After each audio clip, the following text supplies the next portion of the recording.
Assalamualaikum warahmatullahi wabarakatuh. Di sini saya akan menjelaskan mengenai latar belakang dari materi yang akan kami bahas. Jadi, masalah pidana dan pemidanaan itu sendiri merupakan objek kajian dalam bidang hukum pidana yang disebut hukum penitensier.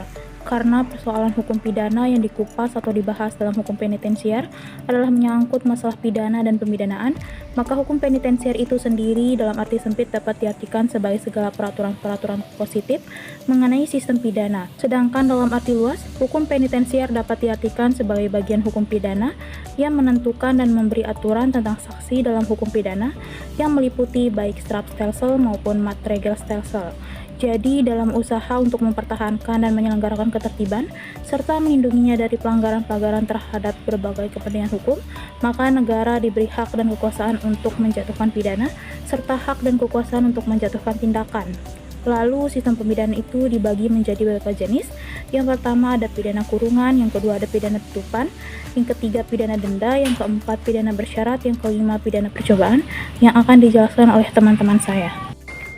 Pidana kurungan. Pidana kurungan adalah bentuk-bentuk dari hukuman perampasan kemerdekaan bagi si terhukum, yaitu pemisahan si terhukum dari pergaulan hidup masyarakat ramai dalam waktu tertentu, di mana sifatnya sama dengan hukuman penjara, yaitu merupakan perampasan kemerdekaan seseorang.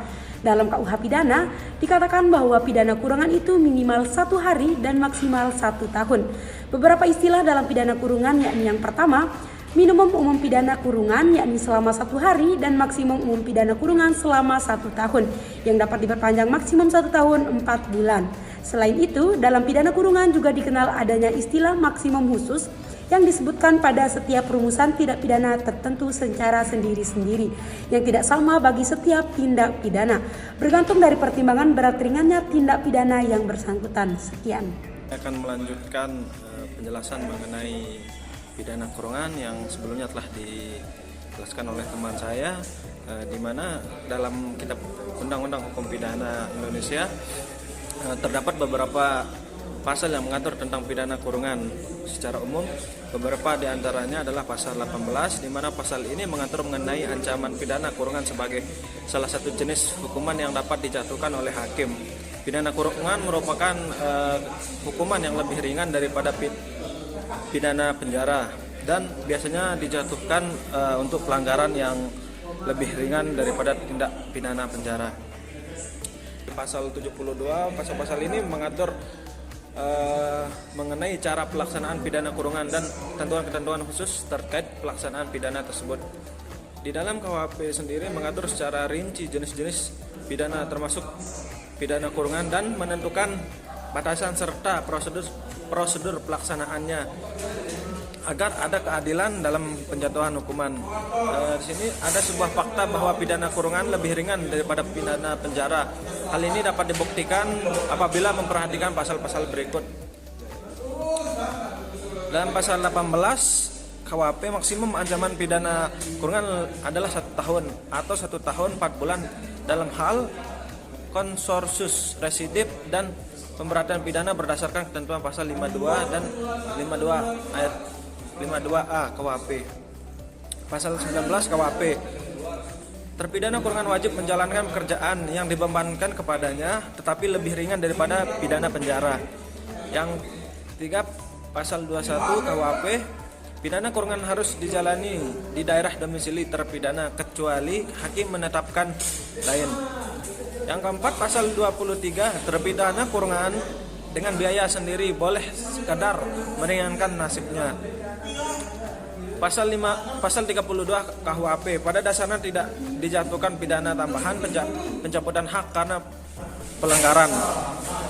Pasal 39, barang yang diperoleh karena pelanggaran atau dipergunakan untuk pelanggaran tidak dirampas kecuali yang diatur dalam pasal 40. Pasal 40, 502 ayat 2, 509 ayat 2 dan pasal 549 ayat 2. Pasal 43 KUHP, pada dasarnya tidak ada pidana tambahan berupa pengumuman putusan hasil. Mungkin hanya itu yang bisa saya sampaikan. Sekian dan terima kasih. pidana tutupan merupakan bagian dari pidana perampasan kemerdekaan sebagaimana yang diatur dalam pasal 10 KUHP kolonial. Pengaturan pidana tutupan secara tersendiri. Dalam hal ini lex specialis dalam Undang-Undang Nomor 20 PNPS tahun 1946 yang diundangkan tertanggal 31 Oktober 1946. Menurut pasal 69 KUHP, berat ringannya pidana pokok yang tidak sejenis didasarkan pada urutan-urutan posisi dalam pasal 10 KUHP. Hal ini menunjukkan bahwa pidana denda lebih berat dibandingkan pidana tutupan. Padahal jika kita lihat secara seksama, substansi pidana tutupan ini merupakan bentuk pidana perampasan kemerdekaan, jadi lebih berat daripada pidana denda. Pidana tutupan berdasarkan KUHP Nasional Nomor 1 Tahun 2023. Pidana tutupan merupakan salah satu pidana pokok yang dapat dijatuhkan kepada terpidana sebagaimana diatur dalam pasal 10 KUHP lama maupun pasal 65 Undang-Undang Nomor 1 Tahun 2023 KUHP baru. Baik dalam KUHP lama maupun KUHP baru tidak menjelaskan pengertian secara rinci mengenai pidana tutupan tersebut. Namun demikian, Undang-Undang Nomor 20 Tahun 1946 tentang hukuman tutupan dan KUHP baru mengatur bahwa pidana tutupan dapat diberikan kepada orang yang melakukan kejahatan yang diancam dengan hukuman penjara karena terdorong oleh maksud yang patut dihormati. Hakim boleh menjatuhkan pidana tutupan. Selanjutnya, materi terkait dengan pidana denda. Pidana denda jarang sekali dijatuhkan. Hakim selalu menjatuhkan pidana kurungan atau penjara jika pidana denda itu diancamkan sebagai alternatif saja dalam rumusan tindak pidana yang bersangkutan, kecuali apabila tindak pidana memang hanya diancam dengan pidana denda saja yang tidak memungkinkan hakim menjatuhkan pidana lain selain denda. Pengancaman pidana denda yang diatur dalam KUHP. Yang pertama ada secara tunggal. Dalam hal ini ada kejahatan pelanggaran tertentu. Yang kedua ada secara alternatif, yaitu terhadap kejahatan ringan. Dalam hal ini biasanya diancamkan pidana penjara dengan alternatif pidana denda yang agak seimbang, yaitu pada pasal 172, 174, dan sebagainya. Selanjutnya adalah kejahatan sedang. Dalam hal ini biasanya diancamkan pidana penjara dengan alternatif pidana denda yang lebih tinggi, yaitu pada pasal 117, 118, dan sebagainya. Kejahatan tertentu. Dalam hal ini biasanya diancam penjara dengan alternatif pidana denda yang lebih rendah. Pidana denda ini ditujukan kepada pelaku yang biasanya baik-baik.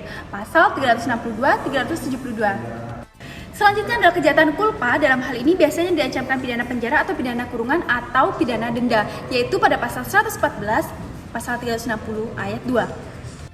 Selanjutnya yaitu pelanggaran tertentu pada pasal 490, 492, dan 493.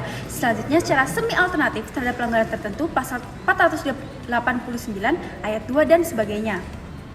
Selanjutnya yang terakhir adalah secara ganda absolut atau ganda relatif yang tidak dikenal dalam KUHP, kecuali dalam rangka penerapan pasal 66, misalnya seseorang melakukan tindak pidana tersebut dalam pasal 403 diancam pidana denda 3 bulan, kemudian melakukan tindak pidana tersebut pasal 360 diancam pidana penjara atau kurungan.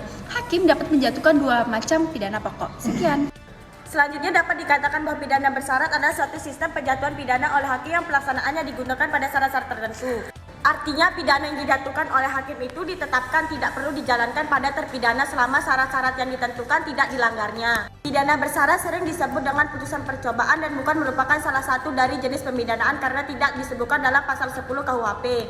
Pidana bersyarat ini memiliki syarat-syarat yang dapat dibedakan menjadi 2, yaitu syarat umum. Syarat umum yaitu apabila hakim menjatuhkan pidana bersyarat dalam putusannya itu harus ditetapkan secara umum. Syarat umum harus ditetapkan oleh hakim dalam waktu tertentu atau masa percobaan. Terpidana tidak boleh melakukan tindak pidana, dan selanjutnya ada syarat khusus. Syarat khusus bersifat fakultatif, tidak menjadi hak harusan untuk ditetapkan. Dalam syarat khusus, hakim boleh menentukan hal seperti pergantian kerugian akibat yang ditimbulkan oleh dilakukannya tindak pidana baik seluruhnya maupun sebagainya. Sekian. Saya akan membahas pidana percobaan. Pidana percobaan atau hukuman masa percobaan adalah terpidana telah diputus untuk menjalani hukumannya, namun tidak dikurung di lembaga pemasyarakatan, melainkan di daerah tersendiri untuk diawasi. Apabila terpidana melanggar pada masa percobaan, maka akan dikirim langsung ke lembaga pemasyarakatan tanpa menjalani sidang terlebih dahulu. Dalam pasal 14B KUHP, masa percobaan ditentukan selama 3 tahun bagi kejahatan dan pelanggaran yang tersebut di dalam pasal 492, pasal 504, pasal 505, pasal 506, dan pasal 536 KUHP. Lalu pasal 14C KUHP menyatakan, di samping syarat umum bahwa terpidana tidak akan melakukan perbuatan pidana lainnya, hakim dapat menetapkan syarat khusus.